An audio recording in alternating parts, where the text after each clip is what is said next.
all of a sudden my canoe started sinking and I went under. My foot got caught between two canoes because they were pulled under.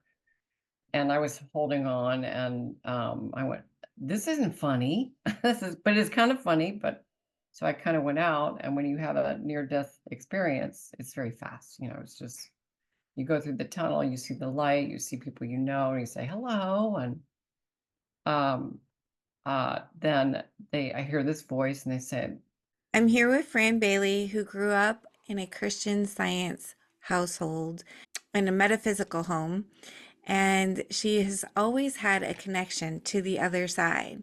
And throughout the years, she's had many spiritual experiences and has developed a special healing program to help others. Fran, thank you so much for being my guest. I'm really excited to have you on today. thank you for having me. So, Appreciate it. yeah, the pleasure is all mine. Well, I guess start from the beginning. Tell me about your childhood and how you had this connection and how that has evolved over time. Thank you.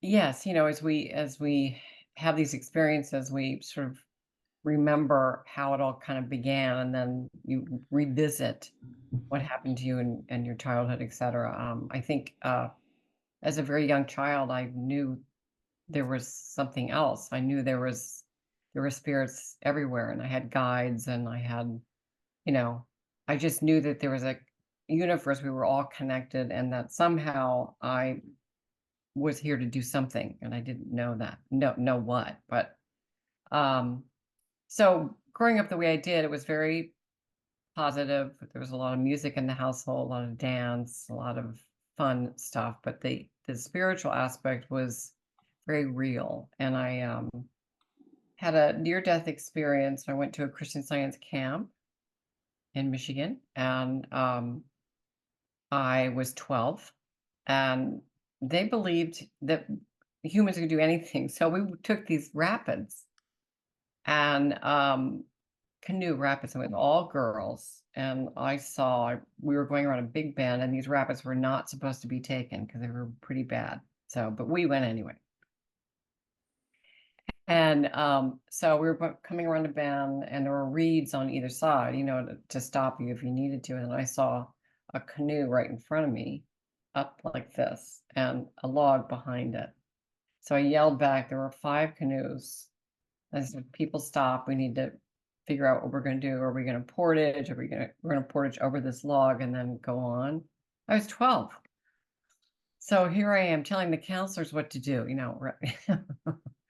So we helped each canoe over, and I was the last canoe with the food, and we were kind of giggling, and all of a sudden my canoe started sinking, and I went under. My foot caught between two canoes because they were pulled under, and I was holding on, and I went, this isn't funny. But it's kind of funny. But so I kind of went out, and when you have a near death experience, it's very fast. It's just, you go through the tunnel, you see the light, you see people and you say hello. And um, then I hear this voice, and they said, "You're not ready." I went, really? Okay. So I was jumped back in my body, sort of like the umbilical cord coming back in, and jumped back into my body and awoke and sat in a canoe by myself. And I was a little upset, but I wasn't scared of death. I knew something had changed, but I could not figure it out, until later in life, how these incidences gathered. So I came home, and of course, 12 is a very traumatic time, and my parents were separated and then got back together, and we were in the home, and this was in the fall. And I was pretty sick, and but we didn't go to the doctor. I had a fever, but anyway, all of a sudden I was laying in bed, and I saw these lights. I mean, big lights, like, and then all of a sudden I sort of was communicating telepathically with these beings, these small beings. and the door flew open, and they said, "Oh, we're going to take your parents." I said, "No." "We're going to take your sister." I said, "No, you're going to take me." And my other sister was across the hall. She remembers the lights. So I'm not crazy.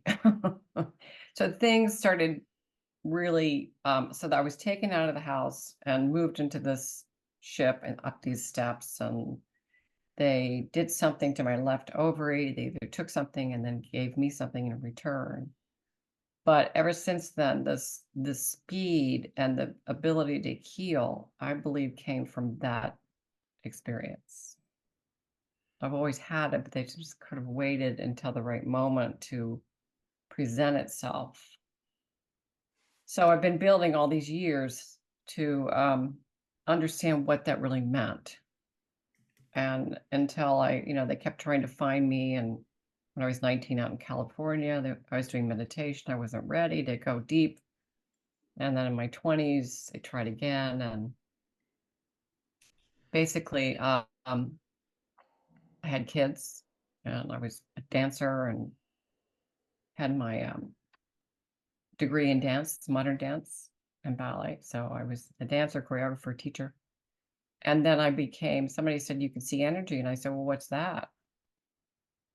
And I worked with a woman named Rosalind Briere out of California, who was a medical intuitive. And I went, "Oh boy, they really found me," because I understood what she was doing. I understood how to heal, how to put the energy in my hands and heal. I understood the looking inside the body and finding, blocks and whatever. So I trained for many years and became an energy healer for 12 years for an alternative center. And then I started applying all these skills to my work. And then my father got cancer. I was in my 40s, and a year later, I got cancer. Stage 4, cervical cancer. And they wanted to take everything out. And I said, "No, we're not going to do that. We're going to work with the doctor, but I'm going to start healing myself." I didn't tell anybody, but I knew I knew that the cells could be shrunk, the cancer cells. And so that as I saw my body whole, without guilt and shame. This is an interruption. I'm not going to judge myself for imperfection, which was really the basis of this work. And so I went through, no, I would go every 3 months to check, and I would do energy work on myself every night. Basically, I was clear after 5 years. There was nothing there. And I went on and I said, "Okay, now we can start developing the Shiva method." So Shiva was channeled to me in 2002. And the word is seeking harmony and energy, voice, and action. And I was at 3 o'clock in the morning facing north, and they gave me this word. And I went, "Okay, what am I going to do with that?"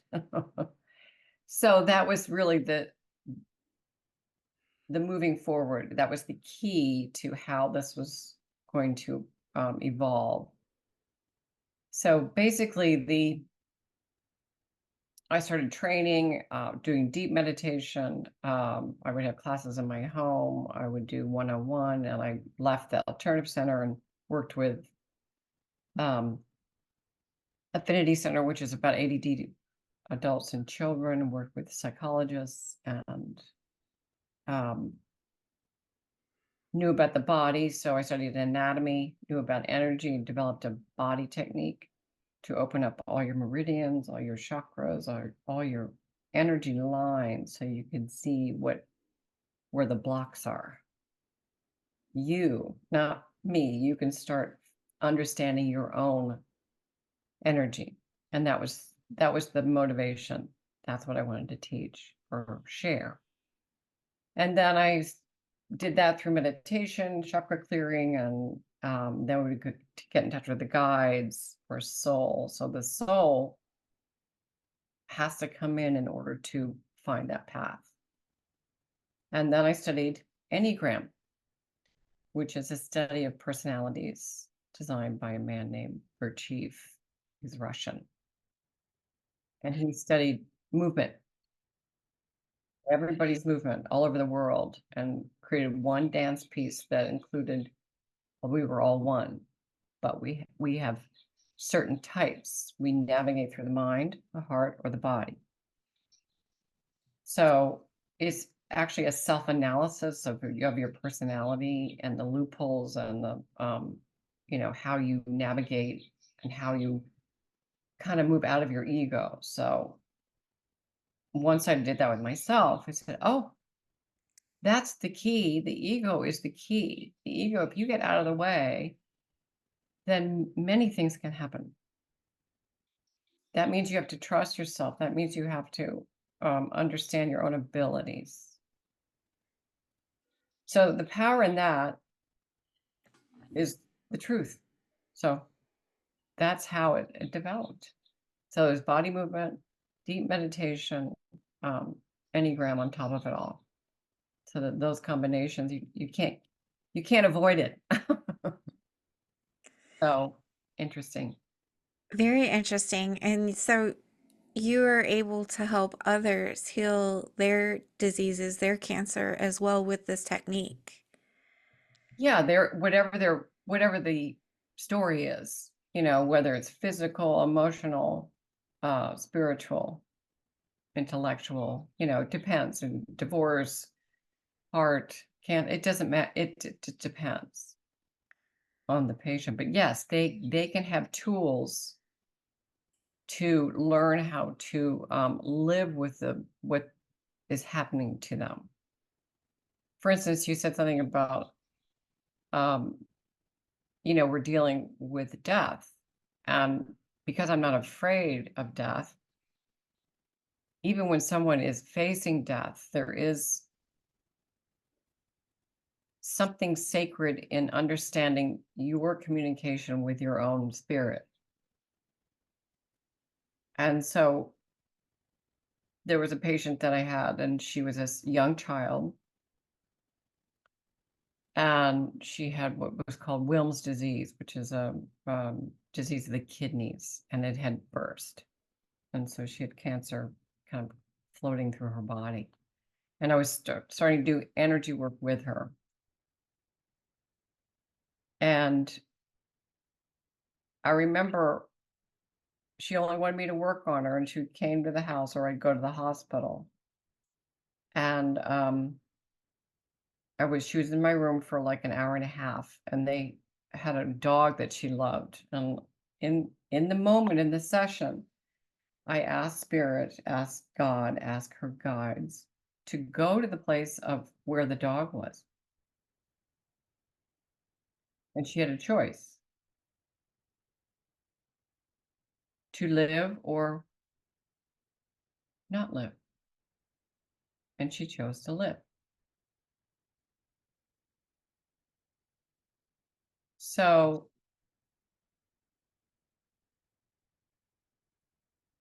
how did that happen? I got out of the way. And I communicated with her spirit, and she got out of the way so that we could elevate into some sort of place of communication other than this sphere, other than this plane. So it's pretty amazing that it can even happen. And I don't anticipate anything. It just comes, just like what you're doing, you know that the divine is present, and that through your abilities of trying to open up the scope, is the same principle of understanding life and death, afterlife and presence. Do you feel like cancer or other diseases are kind of like trapped trauma in our bodies that we need to release? Sure. I mean, I think that I mean, our bodies respond, the body doesn't lie. Of course, my father had prostate cancer. I didn't want him to leave. So my body responded in a way that was like I had three small kids, my mom was falling apart, so the stress was tremendous. And my body said, "Uh-oh, mm-mm. You're gonna slow down. You gotta figure out what's right for you, what you need, what you want." So it's really a calling of a deeper inner communication. And I say it's an interruption. It's something that it's a moment of deeper communication with yourself, not with others. So part of how you navigate is a possibility of how you get out of it, how you navigate, how you see things, how you pull things into your body, how you pick up other people's energy, what the body's doing in order to say hello to you. And back when you were a child and you were taken onto this ship, you said that's when you felt like your gift was given to you, this healing gift. Yeah, I think I can't really explain what it is. I can only, it's kind of hard to put it in words because I think it's the frequency and the speed in which I can see, hear, feel, and know. I think that's what they can, the telepathic ability, but also the healing skills for many lifetimes as a healer kind of have pulled together in a way that's a streamlined way for people to learn about it in themselves. Does that make sense? It does, yeah. And so in the ship, they took something from your ovary and then you said they gave you something. Was that what they gave you? I don't know. All I know is that it wasn't I didn't wasn't sexual. It wasn't the guy was really tall and I wasn't scared because they were communicating with me, but it wasn't an English language. It was a something else. It was a frequency. But it was interpreted in English for me to understand. So I think that it's like a chip was put in, and it's been slowly sort of evolving so that this good gift could be uh, advanced, it could be shared, it could be explored, it could be a possibility and a probability for change. Were these beings, were they like interdimensional beings or were they physical beings? Can you describe them? Well, there were there were little ones. The little ones that flew in were small. So understand that timing is like when you go through the tunnel or when you go to the near death experience, there is no time. This is not this isn't this time. So for them to come in and do that experience was like probably that for us, you know. So they came and I floated out with them kind of into this up these steps and went into this area, and there were a few small beings and then this tall gentleman. But again, I wasn't afraid. It So was just it sounds like they were interdimensional then if they kind of didn't apply the laws of physics didn't really apply to them, right? as we are in this expansion of energy now and this awareness. um, I think that the more I think about what happened, the more I understand the frequency in which it did happen. I think that we have that access now to use that as a healing source. Have they come back to you again, or was it just that one time? one time. Yeah, just that one time. And no, I don't experience that again, but I experience, the healing of Jesus. I experience different guides. I experience the Hindu gurus like Babaji and Kuan Yin, who was all about compassion, and she was, the female Buddha, basically. I use a lot of her energy. So basically, it gives me access to tap into these other healers so that I can bring it into manifestation into current time. So bringing it into current time makes it palpable and actually physical, so that our experiences are richer. Our experience of understanding ourselves is deeper, and that ultimately that love will carry us through. So it's always done in that frequency, in that divine energy, always. I want to go back to your near death experience for a minute because so many near death experiencers say that it kind of opened a portal for them and they've always had a connection to the other side since their experience. Do you feel the same way? Mhm. Yeah, absolutely. And what's interesting to me is there's that gift, but it's also, we all have it. We all have that ability to um, experience it. And if I can help bring that in, then what else is there? You know, I mean, if I can share with you your energy and your energy behind you and your energy that you are definitely connected to a whole nother dimension, and that um, you feel free to experience it, and that's the gift you're giving, so that others can hold the space with you. In your near death experience, you said that you saw the light and you went through a tunnel and you saw some of your family ancestors on the other Mhm, side. Do you remember who they were? Did you recognize anyone? So it's interesting. I think, again, it's energy. It's familiarity. It's the energy of who they represented, who they were, and it was just like a whole collective of people, maybe many lifetimes. I don't really know, but I knew them all, and they knew me, and it was just like, oh, I'm home, you know.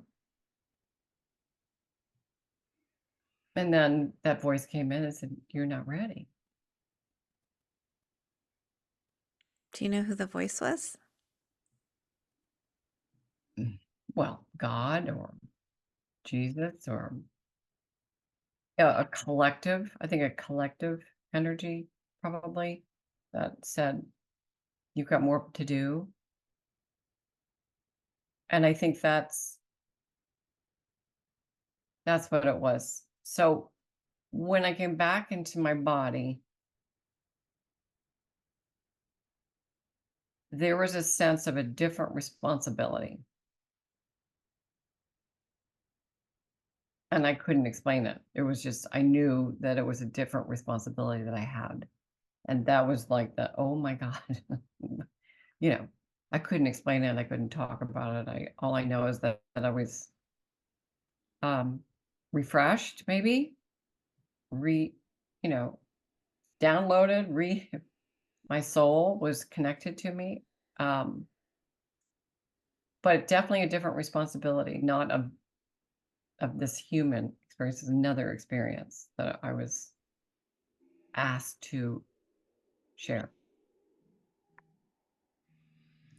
I find it interesting that you just said my soul was connected to me. Like, do you feel like there's two different things there? Not anymore. It's Uh, integrated. oh yeah. Oh yeah. Definitely. When I'm up at 5:30, you know, okay, how you doing? Um, no, there's definitely that is totally enmeshed. I think that a lot of times we do feel like we are a human, like our body is who we are, and then we have a soul that's going to exist forever, and that kind of has the, the feeling of duality. There's something else that's going to exist forever, but our body isn't, and then we identify with that body, and I think that's really where a lot of the fear of death comes in. Absolutely. Yeah, so it's really just one. We are this experience, and Right. we're never going to cease existing. Right. I mean, we have the same soul, and I say this with all my clients, and it's very important. Your soul is your best friend. Your soul is your best friend. And the more we can connect there, the the feeling of being safe and secure in this current time is your responsibility and accountability for what you do in this lifetime. If you open up to your soul, your world becomes much more richer, more depth, more ability to move in the direction that you need to go in, without doubt, because this is what gets in the way. So, did your life change immediately after this experience with the ship and the other beings, or did it take some time for it to unfold? Oh, it took a long time to unfold because, yeah, I mean, really, not until I was in my 40s. Um, you know, my dreams would come true, all these things. I could see things, and I started thinking, oh my gosh, this is really, what is going on here? So step by step by step, I remember, you know, having a dream about my stepdaughter. I said, oh my God, she's going to get hit by a car. And that day she almost got hit by a car, like I had the dream. So I knew, okay, something's going on here. So I'd have premonitions, and then I started doing deep meditation. And then that was it. I started connecting with all my guides, and then I would have these out of body experiences, seeing Kuan Yin, seeing Babaji, seeing Jesus, seeing all these beings that would come to me and as a gift, and or take me into that astral plane or that plane or that plane and say, yeah, hello, remember, these are what you connected to, these healers for many, many years. And it just kept happening all the time. And suddenly I said, all right, I give it up. I give it up. I'm in 100%. So from there, again, well, I know this, and then I know this, and the ego steps in, and that never works. Never. So then you say, okay, what am I here to do today? What am I here to, who do I heal today? And I'm in service. I will always be in service, but I need to create boundaries in order to survive. So 20 years ago, when I have all these experiences, they thought I was crazy. So I did a lot of crying because I thought, oh my God, they're going to take me to the loony bin. So I didn't talk a lot about it. I just experienced it and kept growing and growing and growing very quietly. And a spiritual path is quiet. It is not boastful. It is the inner work that has to be created and explored privately. And each client that I work with is it. This is private. This is your personal journey that I'm assisting you in finding the path that's right for you. Not me, right for you. And I've had a lot of success that way because it's just, I'm not judging. I've found that to be very true, that the spiritual journey is a very quiet and private experience. You can, and I've made the mistake of sharing some of my experiences. It's not just experiences, it's like lessons or aha moments, epiphanies. And you get so excited about them and you want to share them with other people because you want to help them, but they're not in the same place as you, and it's not something that resonates with them or that makes sense for them. And so I learned that it is best to just quietly journey along while I am growing, while I am learning who I am and what makes sense to me, what resonates for me in this world. So I like that you're able to do that for your patients or your clients, and let them just experience what's powerful for them without the judgment, without the analyzation that comes along with telling others. Mm-hmm. Very important. Really, really important. Because when someone comes to see me, either in person or the Zoom, there is always a cue when there's a trust that has to be in place. And then I will read their energy, are they head type, are they heart type, how am I going to communicate? So let's go in that direction energetically and find that little key, a little place of, it's okay. You can trust me and we can go in this path and open the door and jump, fly, or whatever, and trust the process. And that's not done without love. That's done with knowing. That's done with approval that wherever you are is okay. You don't have to get rid of this. I mean, you get rid of stuff, yes, but don't apologize for where you are in your life. Very important too. A lot of people think I should be doing that. Mm-mm. So when they're ready, we fly. And they have a gift of themselves. Don't get better than that. Right? It's all in divine timing. I feel like maybe there is no mistakes, and things happen when they happen for a reason. And I would have Mm, never understood that 20 years ago when my husband was killed. I would have mm, never understood yeah, where I would be today. yeah, But it unfolded for me as it was supposed to. And it was a gift buried deep within. And I think a lot of our trauma is gifts in disguise. We have to unwrap them to see yeah, the gift. right.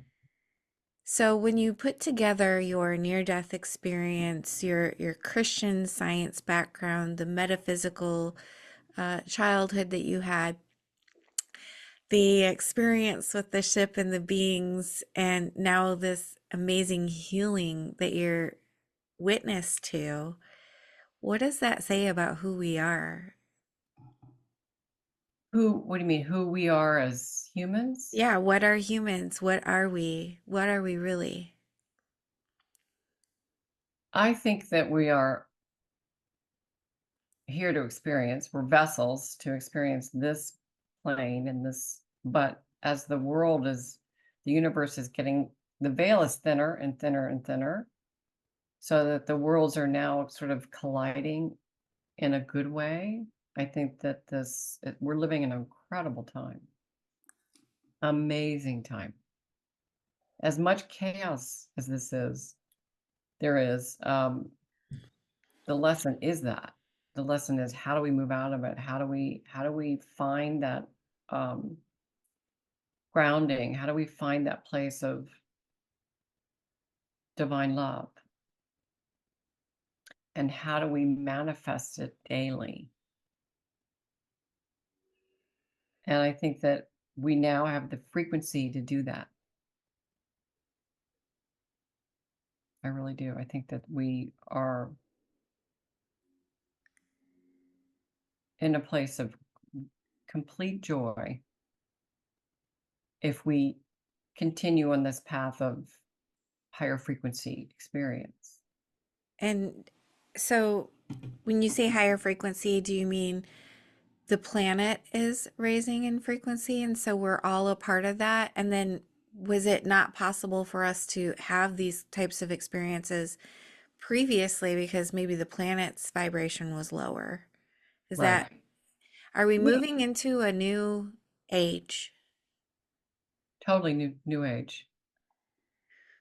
And a new age of, if you look at you take two words, I think it's pretty simple and you look at the word jealousy and you feel the energy of jealousy, and then you bring the word love in, and you bring in forgiveness, and you bring in joy. This starts diminishing. That's what this is.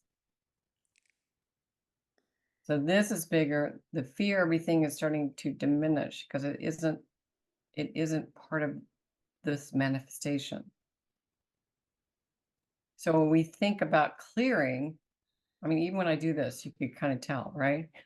So this energy is here, right? And the negativity wants you to be a part of that. But if you start your existing in this higher frequency, then this has nothing to hold on to. It's the same principles like with attachments with the body. You take that bigger energy, you define or you locate where this infrequency is, or the disruption, whether it's emotional, physical, spiritual, and and or your personality has some sort of thing that's pulling you off this track. Then you find that loophole, and it's just energy. And then you look at, oh, well, we're going to diminish that, or we're going to get rid of that attachment so it has nothing to hold on to. Then this goes away, and this begins to be more present.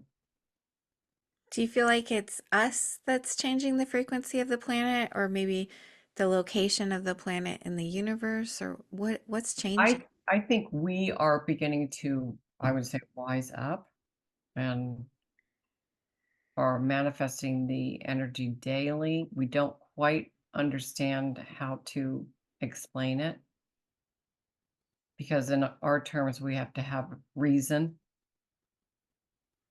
This isn't about reason. This is about shifting the energy. So even as I speak energetically. I speak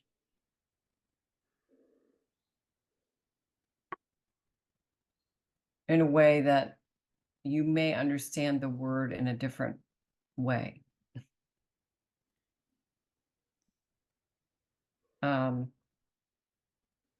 As I said, I wrote a poem about we are creating more boundaries and less boundaries at the same time.